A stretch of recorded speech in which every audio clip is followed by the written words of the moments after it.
छण रुत जो पंहिंजो सुनाए।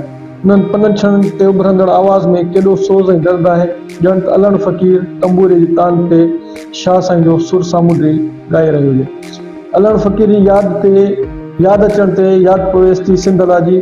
खेसि सिंध लाजी उन करे बि यादि आई हुई जो हिकु पीली रुती शाम जो उते खेसि कंवल मिली अली आर्टिस्ट हो ऐं हू सिंध लाजी में शाह साईं जो उहो पोर्ट्रेट ॾिसण आयो हो जेको ताज़ो रखियो वियो।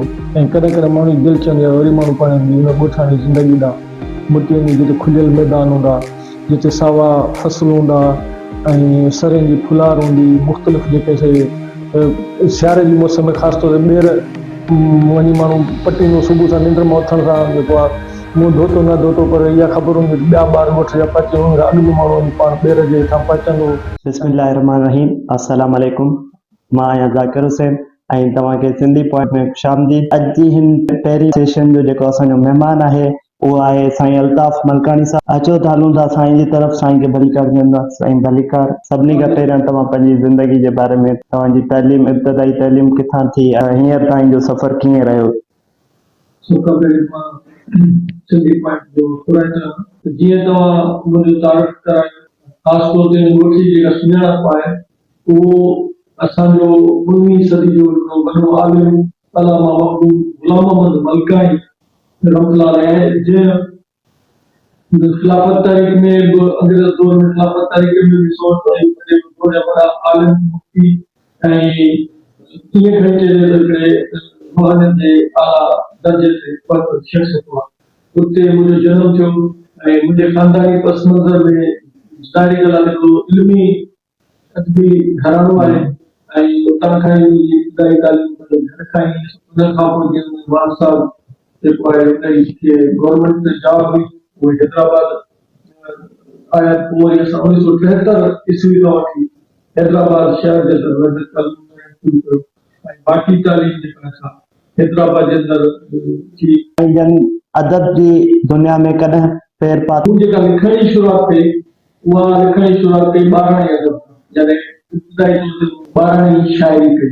ॿारहं शाइरी मुंहिंजी उन वक़्तु जेके ॿारहं जा सुफ़ा कढंदी आफ़ताब इक़बाल ॿारहं जी दुनिया जो सुकून हो ऐं फिलहाल पाकिस्तान में ॿारहं जो सुकून हो। ॿारहं शाइरी जे हवाले सां लिखण जी शुरूआत कई। हुन खां पोइ वरी असांखे ख़ुदि लिखण सां गॾु पंहिंजो जेको मवाद आहे पाण छपराइण ईअं मुख़्तलिफ़ दोस्तनि सां गॾिजी ॿिया दोस्त ज़िंदगीअ सां हिकिड़ो 12 साल शुरू कयो। उहो जेको लाट आहे उन लाट जेको आहे सिंध जे अंदरि पंहिंजी सुञाणप ठाही। न रुॻो असां उतां सिखियासीं, असां ॼण त हिकिड़ी नर्सरी अदीबनि जी जेको आहे उहो शुरू कई ऐं उन लाट जे करे काफ़ी अहिड़ा 12 खंड अदीब जेके अॻिते आया। जीअं तव्हां काफ़ी शख़्सियतुनि जो नालो वरितो, पर उहा कहिड़ी ख़ासि शख़्सियत हुई या कहिड़ो उस्ताद हुयो जंहिं तव्हांखे हिन तरफ़ अचण जो उत्साह पैदा कयो? इब्तिदाई तौर ते मुंहिंजो वालिद साहब हुयो जंहिं मुंहिंजी हिमत अफ़ज़ाई कई। मूं जॾहिं लिखण जी शुरूआत कई त मुंहिंजे वालिद साहब मुंहिंजो पहिरियों किताबु जेको आहे शाह लतीफ़ साईं ते उहो मुंहिंजे वालिद साहब जेको आहे 1984 में उहो पंहिंजे ख़त जो मुंहिंजो कराए हिमत अफ़ज़ाई ॿार जेके वरी काफ़ी सीनियर अदीब हुआ, ख़ासि तौर ते सिंधी अदबी संगत जा क्लास हुआ। सिंधी अदबी संगत में हिकिड़ो वक़्तु नौजवान अदीब पंहिंजी लिखणियूं पढ़ंदा ऐं उन अदबी संगत जे गॾिजाणियुनि में शरीक थींदड़ जेके सीनियर अदीब हुआ उहे रोज़ा लिखणियुनि जी तनक़ीद कंदा, क्लास वठंदा ऐं उन्हनि खे क़ाबिल ख़ूबियुनि खां आगाह कंदा। ॿिए लिहाज़ सां ईअं चइजे त मां सिंधी अदबी संगत जे क्लासिस जेके हुआ अदबी क्लास जेको आहे या ईअं जो हिकिड़े लिहाज़ सां सिंधी अदबी संगत असांजे अदबी उस्तादनि में शामिल आहे। मुख़्तलिफ़ सीनियर अदीब जेके शरीक थींदा असां सिखण जी इब्तिदा कई सिंधी अदब। कहिड़नि मौज़ूअनि या मसइलनि ते तव्हांजी शाइरी ऐं कहाणियूं जेके आहे मौजूदु आहिनि? असां जीअं समाज में रहूं था उहो समाज खोड़ सारा मसइलनि जो शिकार आहे। हिते हिकु त असां तबक़ाती निज़ाम आहे, मुख़्तलिफ़ जेके बि समाजी मसइला समाज हसास लेखक शाइर अदीब जेको आहे उहो समाज खां मुतासिर थिए। समाज में जेको कुझु ॾिसे थो उहो उन हसास माण्हू खे मुतासिर करे थो, इन हसास माण्हू खे बेचैन करे थो छॾे ऐं पोइ उनजो इज़हार करण थो चाहे। ज़ाहिरी ॻाल्हि आहे त जेको लिखंदड़ कलम जे ज़रिए एहतजाज जा मुख़्तलिफ़ ज़रिया कि जुलूस जलसा करे कि मुख़्तलिफ़ जेको आहे उहो तरीक़ा इख्तियार कनि था, पर हिकिड़े लेखक हसास लेखक कलम ई आहे ऐं कलम खे बि अणसिधी तरह ईअं चवंदा आहिनि ॼण त तलवार आहे, त उहो लेखक हसास लेखक कलम सां कमु वठे थो। त मुंहिंजो पहिरियों कहाणी जी किताब आहे 1994 में 12 अदब खां पोइ मुंहिंजी लिखण जी शुरूआत कई उहा नसर में कई ऐं सिंधी कहाणी खां कई, शॉर्ट स्टोरीज़ खां। मुंहिंजो पहिरियों जो किताब आहे शॉर्ट स्टोरी जो अभियान खां उथल सपना किताब आहे, उहो जेको आहे ही किताब आहे जेको 1994 में मुंहिंजो ही पहिरियों कहाणी जो किताब छपियो। हिन में सिंध जे उन वक़्त जे सियासी समाजी मसइलनि ते इहे जेको लिखणियूं शामिल आहिनि। उन खां पोइ जेको आहे वरी तर्जुमनि ॾांहुं ध्यानु ॾिनो, छाकाणि त ज़ाहिरी ॻाल्हि आहे त तर्जुमा बि ॿोलियुनि जे लाइ ज़रूरी हूंदा आहिनि, जीअं ॿियूं क़ौमूं, ॿिया मुल्क ऐं ॿिया समाज छा था सोचनि ऐं उन्हनि वटि जेको इल्मी अदबी ज़ख़ीरो आहे उनखे पंहिंजे धरती पंहिंजे माण्हुनि ऐं पंहिंजे वतन वासियुनि सां मुतारिफ़ करणु घुरिजे। तव्हांजा जेके पसंदीदा लेखक ऐं तव्हांखे मुतासिर कंदड़ किताब कहिड़ा हुया? जीअं हर नओं लिखंदड़ मुख़्तलिफ़ अदीबनि शाइरनि खे सीनियरनि खे पढ़ंदो आहे, ईअं मूं जेको कहाणियुनि में अमर जलील, नसीम खरल, जमाल अबड़ो ऐं ॿिया जेके सिंध जा सीनियर कहाणीकार हुआ उन्हनि खे पढ़ियो ऐं उन्हनि खां जेको आहे सो सिखियो। ख़ासि तौर ते अब्दुल कादिर जुनैदी जो बि तमामु सुठो लेखक रहियो आहे, न रुॻो तमामु सुठो लेखक हो, ड्रामा राइटर बि। उन खां पोइ शाइरी में जेके हुआ असां वटि उस्ताद बुखारी हो, शेख अयाज़ हो, मुंहिंजो नाना अमन मुतवा, गालिब मलकाणी हो, या ॿिया जेकी बि सीनियर शाइर हुआ उन्हनि खे बि पढ़ियो ऐं मुख़्तलिफ़ स्टेजुनि ते शाइरनि में रूबरू बि ॿुधो। ॿियो जंहिं फ़िक्री तौर ते तमामु घणो मुतासिर थियो या जंहिंजो अॼु ताईं असां ते असरु आहे, ज़ाहिरी ॻाल्हि आहे त उहो सिंध जो जेको असांजो हिकिड़ो रहबर ऐं क़ौमी शाइर असां हुनखे मञींदा आहियूं, लतीफ़ साईं आहे। लतीफ़ साईं, सचल सरमस्त ऐं ॿिया जेके असांजा क्लासिकल शाइर हुआ, उन्हनि क्लासिकल शाइरनि जी शाइरी पढ़ण सां असांजी जेका हिकिड़ी फ़िक्र ऐं शऊरी जेका रहनुमाई थी, हिकिड़ी फ़िक्री पुख़्तगी आई ऐं शऊरी जेका असां पुख़्तगी आई, इहे असांजा इहे जेके क्लासिकल शाइर हुआ उन्हनि खे पढ़ण सां। असां तव्हांजी अदब जी तारीफ़ खे ॾिसूं था, ईअं थो लॻे त तव्हां ॼमंदे ई लिखणु शुरू कयो आहे, पर छा नंढपण में तव्हां शरारती हुया? न, बिल्कुलु जीअं हर ॿार थिए थो पंहिंजे दौर में, ज़ाहिरी ॻाल्हि आहे हिकिड़ो असांजो ॻोठाणो पस मंज़र बि रहियो, वरी शहरी पस मंज़र बि रहियो। उन्हनि ॿिन्ही हवाले सां जेके स्कूलनि में, स्कूली उमिरि में हर ॿार शरारतूं कयो थो ऐं असां जेके मूं बि शरारतूं कयूं। ख़ासि तौर ते पंहिंजो ॻोठ में जेको रहंदा हुआसीं, पोइ मुख़्तलिफ़ जेके ॻोठ जा फसल हूंदा उन्हनि में जेको आहे सो उतां शयूं पटण या मुख़्तलिफ़ शयूं खे जेको आहे सो हिकिड़ो चोराइण, अहिड़े क़िस्म जी ॿियूं शयूं बि काफ़ी जेको आहे माना कयूं नंढपण में। ऐं शहरनि में बि स्कूली शागिर्द हुआसीं, स्कूली शागिर्दनि में जेको आहे पंहिंजे हम क्लासनि खे तंग करणु, उन्हनि जे सीटुनि ते जेको आहे चिगम चिंबड़ाए छॾणु या कंहिंखे पथर हणी लिकी वञणु, अहिड़े क़िस्म जूं खोड़ जेके ॿाराणियूं शरारतूं थींदियूं, यकीनी तौर ते उन नंढपण में माण्हू उहे शरारतूं बि कयूं। ऐं पोइ वक़्त सां गॾु वरी जीअं जीअं माण्हू अॻिते वधे थो, ज़ाहिरी ॻाल्हि आहे माण्हू में हिकिड़ी पुख़्तगी अचे थी शऊरी, पोइ वरी माण्हू संजीदा बि थिए थो। पर जेके ॿाराणी उमिरि आहे उन में मुख़्तलिफ़ जेके ॿाराणियूं रांदियूं थींदियूं आहिनि, हुन में इटी ॾकर आहे, क्रिकेट आहे, फुटबॉल आहे, या जेके ॿियूं जेके वंझवटी आहे, या ॿियूं जेके लिक लिकोटी, उन वक़्त जूं जेके बि मुरवज रांदियूं हूंदियूं, उन्हनि रांदियुनि में बि भरपूर जेको आहे हिसो वरितो ऐं उन सां गॾोगॾु ज़िंदगी हिकिड़ी ॿाराणी जेका लाइफ आहे उनखे भरपूर इंजॉय करे गुज़ारे। नंढपण जो कहिड़ो अनोखो वाक़ियो जेको तव्हांखे हींअर ताईं यादि हुजे या जंहिं तव्हांजे ज़हन ते असरु कयो थिए? वाक़िया त खोड़ सारा आहिनि ऐं उन्हनि वाक़ियनि खे माण्हू जेकॾहिं उन्हनि पर उमिरि जे हिसाब सां ज़ाहिरी ॻाल्हि आहे त हिकिड़ो के माण्हू जी यादगिरियूं रहनि थियूं, के नथियूं रहनि, पर काफ़ी अहिड़ा वाक़िया ज़रूरु ज़िंदगी में रहिया जेके यादगार रहिया। बहरहाल ज़िंदगी हिकिड़ी सुठी, नंढपण जी ज़िंदगी हिकिड़ी सुठी ऐं यादगार हुई ऐं कॾहिं कॾहिं माण्हू जी दिलि चवंदी आहे वरी माण्हू पाण हुन ॻोठाणी ज़िंदगी ॾांहुं मुटीअ जी जिते खुलियल मैदान हूंदा, जिते सावा फसल हूंदा ऐं सरें जी फुलार हूंदी, मुख़्तलिफ़ जेके से सियारे जी मौसम में ख़ासि तौर ते ॿेर वञी माण्हू पटींदो सुबुह सां निंड मां उथण सां जेको आहे मुंहुं धोतो न धोतो पर इहा ख़बर हूंदी ॿिया ॿार ॻोठ जा पचे हुन खां अॻु बि माण्हू वञी पाण ॿेर जे हेठां पचंदो ऐं किरियल ॿेर मिलण या ॿेरनि खे पथर हणण, अहिड़े क़िस्म जी जेके माना जेके ज़िंदगी जूं इंजॉयमेंट उहा ज़रूरु कई। तव्हांजी पसंदि जा मौज़ू कहिड़ा रहिया आहिनि ऐं तव्हां कहिड़नि मौज़ुनि ते लिखियो आहे? हा, जीअं सवेर ॻाल्हि कई त जेके मुंहिंजी शॉर्ट स्टोरीज़ आहिनि उहे त सिंध जे समाजी मौज़ूअनि ते आहिनि, पर हूअं तसव्वुफ़ जेको सूफ़ीज़म आहे सिंध जो उहो मुंहिंजो पसंदीदा मौज़ू रहियो आहे। उन ते मूं जेको आहे सो 2 किताब बि लिखी चुको आहियां। जीअं मुंहिंजो हीउ किताबु आहे, हीउ जेको तव्हां यादि कयो लतीफ़ी मैनिफेस्टो, हीउ लतीफ़ साईं जे फ़िक्र ते आहे ऐं उनखां उन में तसव्वुफ़ हिन जो मौज़ू आहे। उन खां पोइ सिंध जी जेका तारीख़ आहे उहो मुंहिंजो मौज़ू रहियो आहे। उन खां पोइ मुंहिंजो मौज़ू जेको आहे सो फ़लसफ़ो रहियो आहे। हीउ फ़लसफ़ो छा आहे किताबु आहे जेको मूं ट्रांसलेट कयो आहे। अहिड़ी तरह मुख़्तलिफ़ जेके समाजी मौज़ू आहिनि उहे मुंहिंजा पसंदि मौज़ू आहिनि। उन्हनि खे मूं पंहिंजो इंतिहाई दिलचस्पी सां पढ़ियो बि आहे ऐं उन तारीख़ तसव्वुफ़ ऐं रूहानियत ऐं फ़लसफ़े ते जेके मूं मुख़्तलिफ़ किताब ट्रांसलेट कया।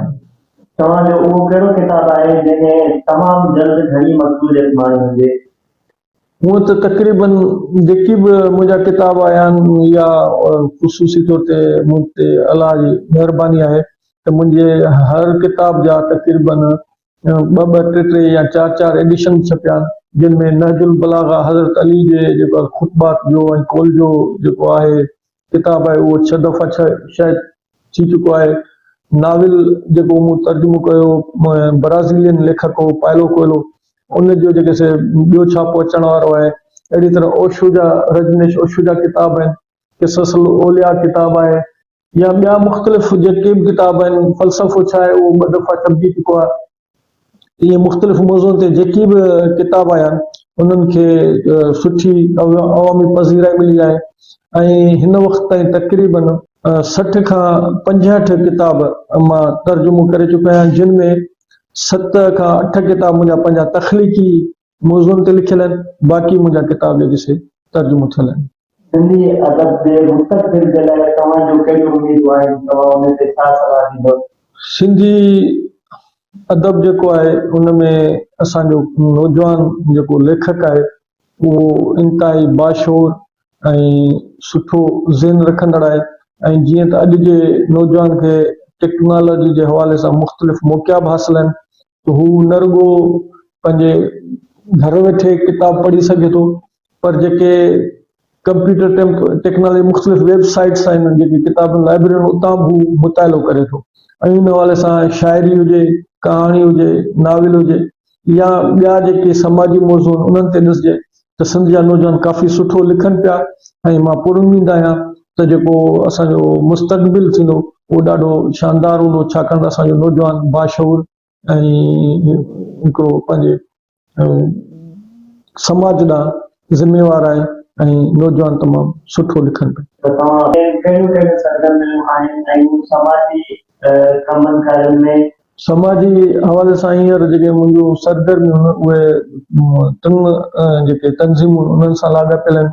हिकिड़ी आहे सिंध ग्रेजुएशन सगा कोटड़ी शाख, जे उन्हनि दोस्तनि सां बि मुंहिंजो सहकार हूंदो आहे ऐं सगा जी जेकी बि सरगर्मियूं थींदियूं आहिनि जामशोर या कोटड़ी में उन्हनि दोस्तनि सां सहकार में शामिल हूंदो आहियां। उन खां पोइ सिंधी अदबी संगत आहे कोटड़ी, उनजो मां काउंसलर बि रहियो आहियां ऐं सिंधी अदबी संगत कोटड़ी पारां जेके मुख़्तलिफ़ अदबी प्रोग्राम या अदबी सरगर्मियूं उन्हनि में शरीक आहियां।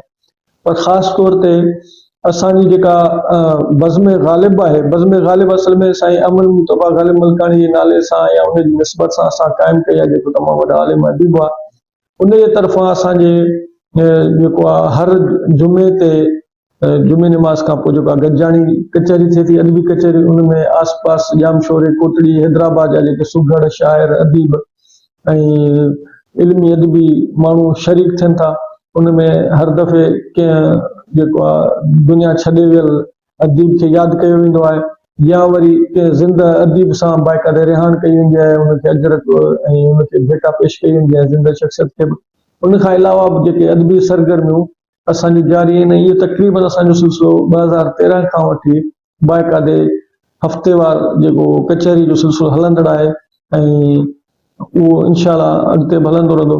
त बज़्म ग़ालिब जेका आहे उहा पंहिंजो हिकिड़ो अदबी ऐं समाजी किरदारु भरपूर नमूने सां अदा करे पई। जी जेका लाइब्रेरी आहे पैगाम लाइब्रेरी, उनमें कहिड़े क़िस्म जा किताब रखियल आहिनि ऐं घणे तादाद में किताब आहिनि, इहा तव्हां कॾहिं खां क़ाइमु कई? तक़रीबन 2015-16 खां जेको आहे सो पैगाम सिंध जे नाले सां असां लाइब्रेरी शुरू कई हिन बज़्म ग़ालिब जे प्लेटफॉर्म तां।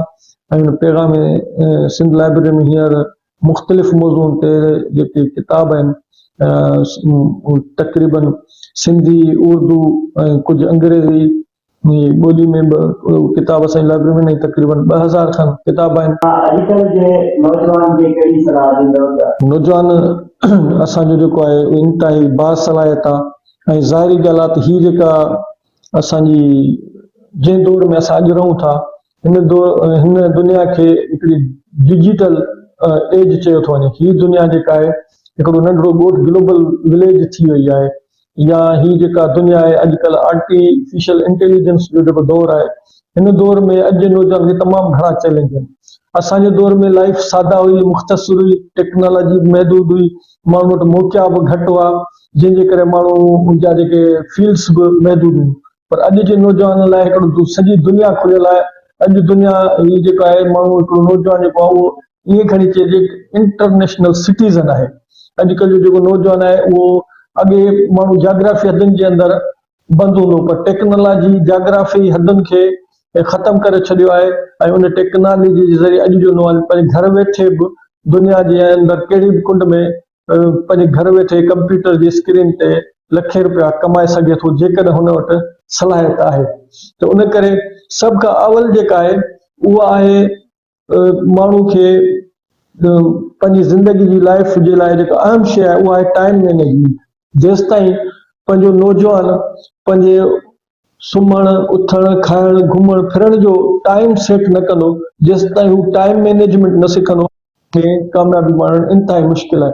उन करे सभ खां पहिरीं अॼु जे नौजवान खे जेको आहे उहो पंहिंजे हिन मोबाइल ऐं कंप्यूटर जे जहान में यकीनी तौर ते घिड़णु खपे।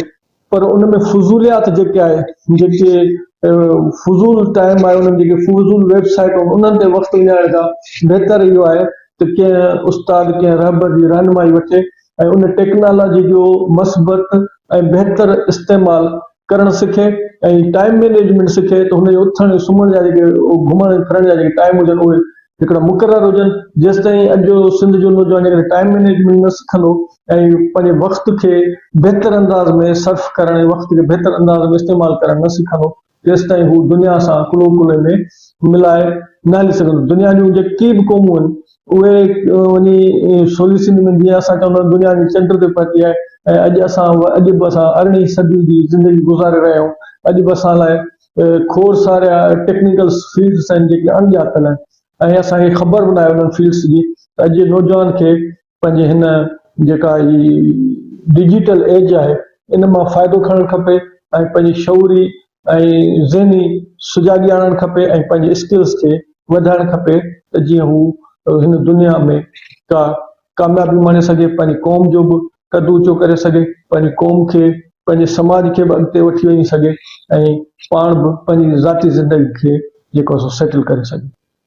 नाज़रीन, तव्हां जीअं साईं अल्ताफ़ मलकाणी जी गुफ़्तगू ॿुधी, त हाणे असां साईं खे रिक्वेस्ट कंदासीं त साईं जेको आहे पंहिंजी कहाणियुनि जे किताब मां कुझु चूंड असांखे ॿुधाइणु चाहिनि त उहे ॿुधाइनि।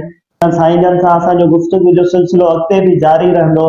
त अगरि तव्हांजे ज़हन में अहिड़ा के सवालात आहिनि, तव्हांजे ज़हन में साईं जन सां गुफ़्तगू करण जे लाइ तव्हां वटि के सवाल आहिनि या तव्हां कंहिं बि मौज़ू जे बारे में साईं खां पुछणु चाहियो था त साईं कमेंट सेक्शन में ॿुधाईंदा, त जीअं असां साईं जे जेका नेक्स्ट सेशन थींदो त उन में तव्हांजा इहे सवाल रखे सघूं। त हाणे साईं खे अर्ज़ु कंदासीं त साईं पंहिंजे कहाणी जे किताब मां को मुख़्तसिर असांखे जेको पसंदीदा कुझु ॿुधाइनि। मुंहिंजे कहाणियुनि जो जेको ही किताबु आहे साबियन उथल सपना, ही किताब मूंखे इन करे पसंदि आहे, जीअं माण्हू खे पंहिंजी हर पहिरीं शइ पसंदि हूंदी आहे, त हीउ मुंहिंजो पहिरियों कहाणियुनि जो किताबु हो जेको 1994 में छपियो। ऐं हिन जी जेका पहिरीं कहाणी आहे पंछण खां पोइ, उन जा कुझु जेके आहिनि, कुझु पहिरां मां तव्हांजे अॾो रखां थो, उन खां पोइ बाक़ी जेकॾहिं केरु दोस्त पढ़णु चाहे कोई किताबु जेको आहे सो पढ़ी सघे थो। कहाणी जो उनवान आहे पंछण खां पोइ। पंछण रुत वरी आई हुई, वण पंहिंजा सावा पहिरियां लाहे, जोगिन जहिड़ो पीलो चोगो पाए रहिया हुआ, वणनि जा पन वाह जे झूटे ते वगर खां विछड़ी रहिया हुआ, फिज़ा ते अजीब पुरस्रार उदासी छायल हुई, ॼण का विधवा नारी दुनिया खां पंहिंजो दर्द लिकाए ख़ामोश एहतजाज कंदी हुजे। अली बि उदास उदास पत्थर जी बेंच ते वेठो, संदसि नेणनि में उजागिरा ॻाढ़सरा रंग हुआ, उन्हनि ॻाढ़सरनि ॾोरनि सां गॾु उन्ही सोच जा परछावां पिणु हुआ। हा, पंछण रुत जो पंहिंजो सुनाए, उन्हनि पंछणनि ते उभरंदड़ आवाज़ में केॾो सोज़ ऐं दर्द आहे, ॼण त अलण फ़क़ीर तंबूरे जी तान ते शाह साईं जो सुर सामुंडी ॻाए रहियो हुजे। अलण फ़क़ीर जी यादि अचण ते यादि पवेसि थी सिंधलाजी, खेसि सिंधलाजी उन करे बि यादि आई हुई जो हिकु पीली रुती शाम जो उते खेसि कंवल मिली। अली आर्टिस्ट हो ऐं हू सिंधलाजी में शाह साईं जो उहो पोर्ट्रेट ॾिसण आयो हो जेको ताज़ो हिकु रखियो वियो। ही हिकिड़े अहिड़े नौजवान जी कहाणी आहे जेको नौजवान पाण हिकिड़े आर्ट सां मुहबत कंदड़ माण्हू आहे, ऐं हुनखे आर्ट सां इंतिहाई तमामु घणी मुहबत आहे। उते ई हुनखे यूनिवर्सिटी में हिकिड़ी छोकिरी मिले थी, ऐं पोइ जीअं यूनिवर्सिटी में हिकिड़ी कहाणी जनम वठियूं, ईअं ई यूनिवर्सिटी जे अंदरि हिकिड़े नौजवान जोड़े जी जेका कहाणी आहे, जंहिं हुते जनम वरितो, हिन जी जेका पुॼाणी आहे उहा बि इंतिहाई हिकिड़ी ख़ूबसूरत पुॼाणी आहे। ऐं किताब जेको साबियान खां उथल सपना, इहो किताब हिन में तक़रीबन 14 कहाणियूं शामिल आहिनि, ऐं नौजवान जेकॾहिं पढ़णु चाहिनि था हुननि खे इहो किताब मार्केट मां मिली वेंदो ऐं हिन किताब खे पढ़ी ॾिसनि। इहो मुंहिंजी तख़लीक़ी कहाणियुनि जो पहिरियों शॉर्ट स्टोरी जो किताबु आहे। महिरबानी। नाज़रीन, साईं जी गुफ़्तगू ॿुधी, ऐं जेकर तव्हां साईं खे वधीक ॿुधणु चाहियो था त साईं जो पंहिंजो यूट्यूब चैनल आहे, मां साईं उनजे बारे में तव्हांखे ॿुधाए त जीअं तव्हां उन्हनि जे वधीक जेको आहे रहनुमाई हासिल करे सघो उन्हनि जे वीडियोज़ मां। अल्ताफ़ मलकाणी जे नाले सां ई मुंहिंजो जेको चैनल आहे यूट्यूब ते, जॾहिं तव्हां अल्ताफ़ मलकाणी सर्च कंदो त यूट्यूब तव्हांखे चैनल नज़र अची वेंदो, हुनखे सब्सक्राइब बि कयो। ऐं उन ते मुख़्तलिफ़ किताबनि जा तबसरा, मुख़्तलिफ़ मौज़ूअनि ते लेक्चर्स, ऐं उन सां गॾोगॾु मुख़्तलिफ़ शाइरनि अदीबनि जा जेके शाइराणो कलाम ऐं फ़नकारनि जे जेके कलाम रखियल आहिनि, ऐं यकीन तव्हांखे उहो चैनल बि दिलचस्प लॻंदो, ऐं दोस्त जेकॾहिं हुनखे सब्सक्राइब कंदा ऐं ॾिसंदा त महिरबानी। तव्हां अॼु गुफ़्तगू इंजॉय कई हूंदी साईं अल्ताफ़ मलकाणी सां, ऐं काफ़ी कुझु सिखण जो मौक़ो मिलियो हूंदो। त असांजा ॿिया बि सेशन ॿियनि शख़्सियतुनि सां जारी रहंदा। चैनल खे सब्सक्राइब कयो। असां वरी साईं अल्ताफ़ सां ॿियो सेशन तमामु जल्द रखंदासीं। अगरि तव्हांखे के बि अहिड़ा सवालात आहिनि त तव्हां कमेंट सेक्शन में असांखां पुछी सघो था, त जीअं असां उहे नेक्स्ट सेशन में साईं जे अॻियां रखी सघूं। अल्लाह हाफ़िज़।